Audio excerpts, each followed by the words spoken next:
আসসালামু আলাইকুম বন্ধুরা, সবাই কেমন আছেন? আশা করি ভালো আছেন। তো আপনাদের মাঝে আমি নতুন নতুন ভিডিও নিয়ে আসার জন্য চেষ্টা করছি। আপনারা দেখতে পাচ্ছেন যে আমার পিছনে পাট শাকগুলো চাষ করা হয়েছে। পাট শাকগুলো কীভাবে চাষ করে আপনারা অধিক লাভবান হতে পারবেন, পাট শাকগুলো চাষ করে অধিক লাভবান হওয়া যায়।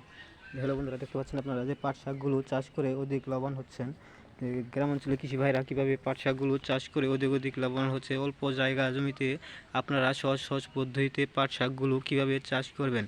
পাট শাকগুলো চাষ করা অনেক সহজ। আপনি দেখতে পাচ্ছেন বন্ধুরা যে এই পাট শাকগুলো কীভাবে সহজ সহজ পদ্ধতিতে পাট শাকগুলো চাষ করা হয়েছে।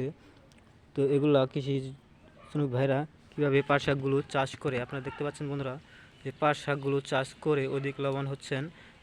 তো আপনারা চাইলে পাট শাকগুলো সহজ সহজ পদ্ধতিতে চাষ করে অধিক লাভবান হতে পারেন। আপনারা দেখতে পাচ্ছেন বন্ধুরা যে পাট শাকগুলো কত সহজে, কত ভালো অল্প জায়গা জমিতে এই সবজিগুলো চাষ করা হয়েছে। এই সবজি পাট শাকগুলো আপনারা বাড়ির আশেপাশে আঙিনায় যে খালি জায়গাগুলো, যেখানে খালি জায়গাগুলো আছে সে আশপাশে আপনারা এগুলো চাষ করতে পারবেন। এগুলো চাষ করে অধিক সহজ পদ্ধতিতে আপনারা চাষ করে অধিক লাভবান হতে পারবেন। দেখাচ্ছি বন্ধুরা যে পাট শাকগুলো চাষ করে আপনারা অধিক লাভবান হতে পারবেন। পাট শাকগুলো চাষ করা কিন্তু অনেক সহজ সহজ পদ্ধতিতে আপনারা পাট শাকগুলো চাষ করেন। তো দেখতে পাচ্ছেন বন্ধুরা যে আমি দেখাচ্ছি আপনাদেরকে পাট শাকগুলো কীভাবে চাষ করা হচ্ছে। তো আপনারা এই সহজ সহজ পদ্ধতিতে পাট শাকগুলো চাষ করে অধিক লাভবান হতে পারেন।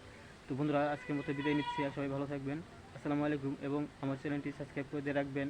আমার চ্যানেল যদি কেউ নতুন হয়ে থাকেন, তো আমার ভিডিওটা যদি ভালো লাগে থাকে চ্যানেলটি সাবস্ক্রাইব করে দিয়ে রাখুন। এবং কি আপনাদের নতুন নতুন কিছু জানার থাকলে আপনারা কমেন্টে জানাবেন। এবং কি আমার চ্যানেলটি সাবস্ক্রাইব করে দিয়ে রাখবেন। ধন্যবাদ সবাইকে। সবাই ভালো থাকেন। আসসালামু আলাইকুম।